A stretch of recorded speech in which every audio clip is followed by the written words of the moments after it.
PGT series की आज की हमारी 11वीं वीडियो है, जिसमें हम आज जो टॉपिक कवर करने जा रहे हैं वो है यूनिटरी मैट्रिक्स। बहुत सारे मैट्रिसेस हम इससे पहले के वीडियोस में कवर कर चुके हैं। तो स्टार्ट करते हैं यूनिटरी मैट्रिक्स के डेफिनेशन से। डेफिनेशन है अ स्क्वायर मैट्रिक्स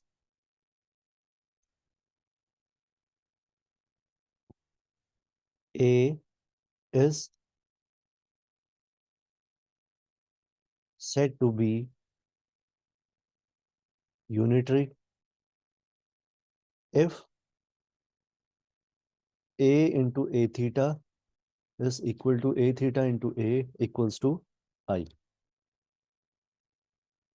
आपको याद होगा, इससे पहली जो हमने वीडियो करी थी कवर, उसमें हमने किसके बारे में पढ़ा था?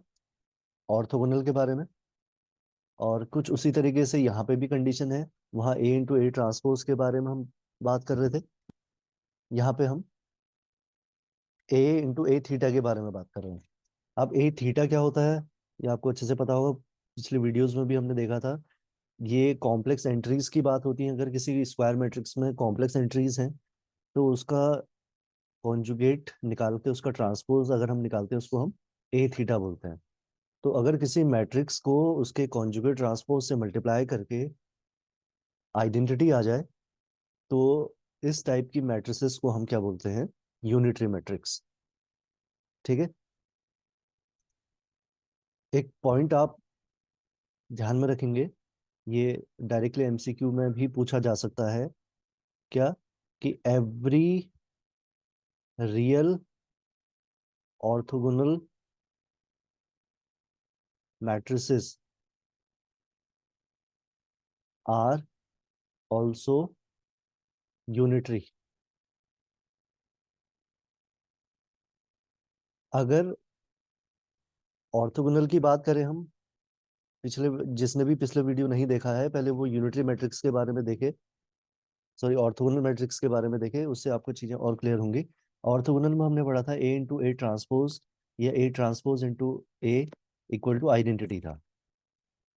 तो ए इंटू ए ट्रांसपोज में अगर इस ए के अंदर सारी की सारी एंट्रीज रियल हो जाएं, तो फिर उस केस में जब हम ए थीटा निकालेंगे, तो ए कॉन्जुगेट का ट्रांसपोज, किसी भी रियल नंबर का कॉन्जुगेट अगर हम निकालते हैं तो वही नंबर रिपीट होता है।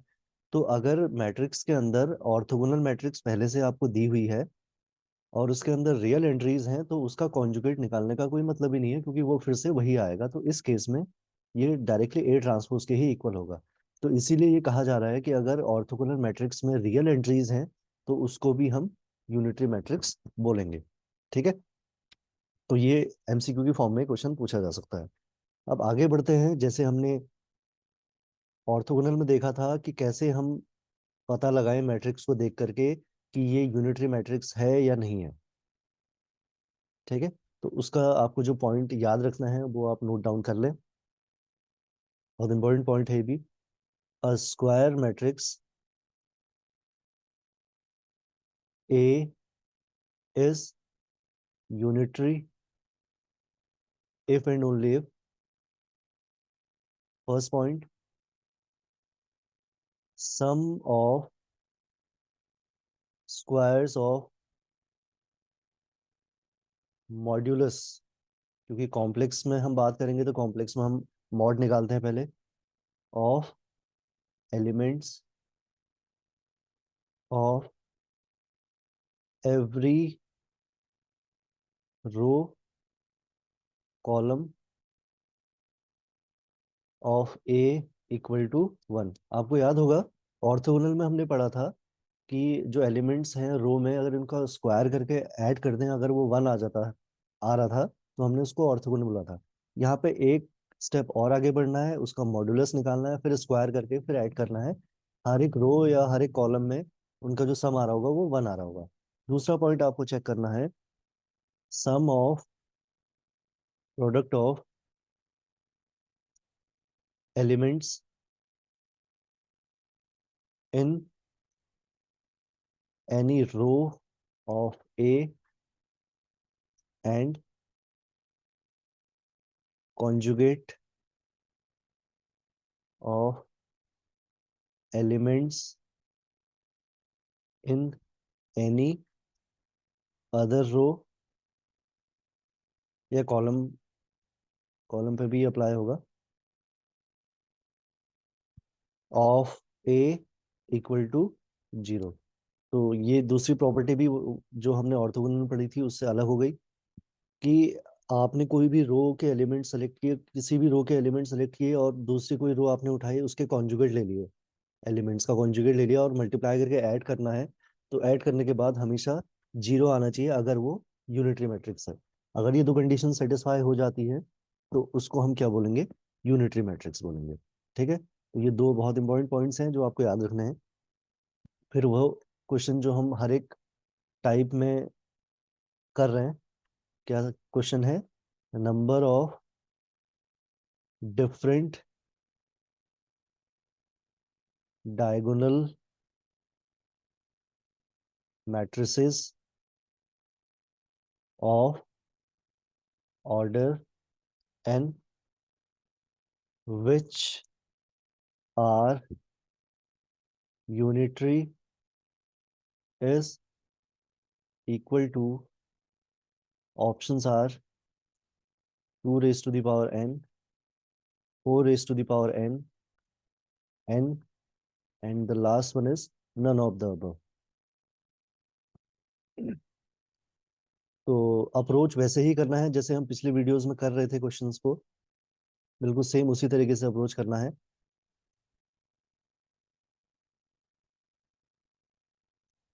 क्या, पहले हम मान लेंगे a इक्वल टू, क्योंकि डायगोनल मैट्रिक्स है तो a1 a2 a1 an। अब इसका a थीटा निकालेंगे तो पहले इसका कॉन्जुगेट लेना पड़ेगा, इनका कॉन्जुगेट लेंगे तो ये आ जाएगा डायगोनल मैट्रिक्स। और इसका फिर हमको ट्रांसपोज लेना पड़ेगा क्योंकि ए थीटा हम निकाल रहे हैं, तो आपको पता है डायगोनल मैट्रिक्स का अगर आप ट्रांसपोज निकालो तो फिर से वही मैट्रिक्स आती है। अब हमको क्या निकालना है, ए इंटू ए थीटा।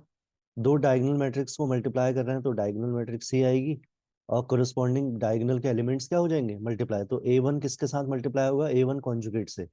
तो ए वन और ए वन कॉन्जुगेट को मल्टीप्लाई करेंगे तो mod of A one square आ जाएगा। ऐसे ये mod of A two square आ जाएगा, ऐसे ही mod of A N square. ठीक है, और क्योंकि ये डायगोनल के साथ साथ क्या है, यूनिटरी भी है, तो ए इंटू ए थीटा किसके इक्वल आएगा, आई के। तो ये diagonal matrix of mod of A one square, mod of A two square, and so on mod of A N square. ठीक है, तो आइडेंटिटी में आपको पता है, आइडेंटिटी को हम डायगोनल के एलिमेंट्स वन वन लेंगे तो हर एक एलिमेंट को जब हम इक्वेट करेंगे तो mod of A one square किसके इक्वल आएगा, वन के। Mod of A two square वो भी वन के। तो इसका मतलब ए इंटू ए थीटा जो है आई के इक्वल तभी होगा if and only if mod of A I का स्क्वायर जो है वो किसके इक्वल आएगा, वन के। और all i equal to one two three up to n. अब स्क्वायर हटाएंगे तो मॉड ऑफ ए आई किसके इक्वल आएगा, वन। यहाँ पे माइनस वन क्यों नहीं कंसिडर किया हमने, क्योंकि मॉड जो है कभी भी नेगेटिव में नहीं होता, तो इसलिए यहाँ पे मॉड ए आई वन के ही इक्वल आएगा। अब आपको पता है कॉम्प्लेक्स में आपने पढ़ा है, मॉड हटाते हैं तो ई की पावर आई थीटा आएगा यहाँ पे राइट साइड में। ठीक है, where theta belongs to any real number. अब आप देखेंगे कि जो ए आई है, हर एक डायगोनल की जो एंट्री है वो ई की पावर आई थीटा के इक्वल आ रही है। और थीटा आप कोई भी रियल नंबर लेंगे, आपको पता है कॉम्प्लेक्स नंबर जो है वो एक पर्टिकुलर साइकिल में रिपीट होते हैं ये। अगर आप एक सर्कल कंसिडर करें तो उसमें डिटेल में आप इसको समझ सकते हैं। तो ए आई की जो वैल्यूज हैं वो इनफाइनाइट वैल्यूज आ रही हैं, देखो। तो इसका मतलब अ, जो हम नंबर ऑफ एज या नंबर ऑफ डायगोनल मैट्रिसेस निकालेंगे तो हर एक प्लेस के लिए कितनी चॉइस है हमारे पास, इनफाइनाइट। और प्लेसेस हैं कितने हमारे पास, एन प्लेसेस हैं। जब हम इनफाइनाइट को एन टाइम्स मल्टीप्लाई करेंगे तो इन्फिनिटी ही रहेगा वो। तो इसका मतलब कितनी मैट्रिसेस बन सकती हैं जो डायगोनल के साथ यूनिटरी भी हो, तो आंसर है इन्फिनिटी। क्योंकि ये चारों ऑप्शन में इन्फिनिटी नहीं है तो नन ऑफ द अबव इसका आंसर हो जाएगा। क्लियर। तो आई होप ये आपको क्वेश्चन समझ में आया होगा। क्वेश्चन का टाइप वही था, लेकिन थोड़ा सा ये जो अभी तक के क्वेश्चन के आंसर जो मैक्सिमम आ रहे थे वो 2 raised to the power n की फॉर्म में आ रहे थे। यहाँ पे आंसर अलग आ रहा है। ठीक है, अब कुछ नोट है। If A and B are unitary matrices of same order, then AB, BA, A raised to the power n for all n belongs to capital N are unitary। ठीक है, ए और बी अगर यूनिटरी मैट्रिसेस हैं तो उनका multiplication किसी भी order में आप लेंगे तो वो यूनिटरी रहेगा। ये भी एमसीक्यू के लिए इंपॉर्टेंट पॉइंट है। ऑल, ये मैंने पहले भी लिखा दिया था, real orthogonal matrices are unitary. ठीक है, ये अभी ऊपर भी बता दिया था मैंने। Third point, cos theta minus i sine theta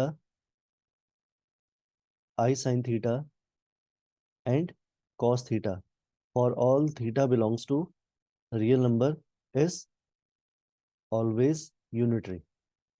ठीक है, तो ये कुछ मेन मेन पॉइंट्स आपको याद रखने हैं जो यूनिटरी मैट्रिक्स पे आपको एग्जाम में काम आने वाले पॉइंट्स हैं। तो मैट्रिक्स में इसके अलावा आपका जो रैंक वाला टॉपिक है उससे लगभग 100% चांसेस रहते हैं कि वहां से क्वेश्चन आपका पूछा जाएगा, मैट्रिक्स की रैंक वाले टॉपिक से। और लीनियर इक्वेशंस जो क्लास 12th में आपने पढ़ी थी वहां से ही क्वेश्चन पूछा जाता है। और एक क्वेश्चन आपसे वहां से भी पूछा जा सकता है, डिटर्मिनेंट का जो सॉल्यूशन निकालने होते थे, प्रूव दैट वाले जो क्वेश्चन होते थे आपके 12th में। तो ये टॉपिक्स भी आप साथ साथ कवर करें। आप क्लास 12th की एनसीईआरटी और कोई भी एक कॉम्प्रिहेंसिव आर डी शर्मा वगैरह लेकर के कर सकते हैं। और आप ग्रेजुएशन की ए आर वशिष्ठा की कृष्णा पब्लिकेशन की जो बुक आती है उससे मैट्रिक्स को कवर कर सकते हैं रैंक वाले टॉपिक के लिए।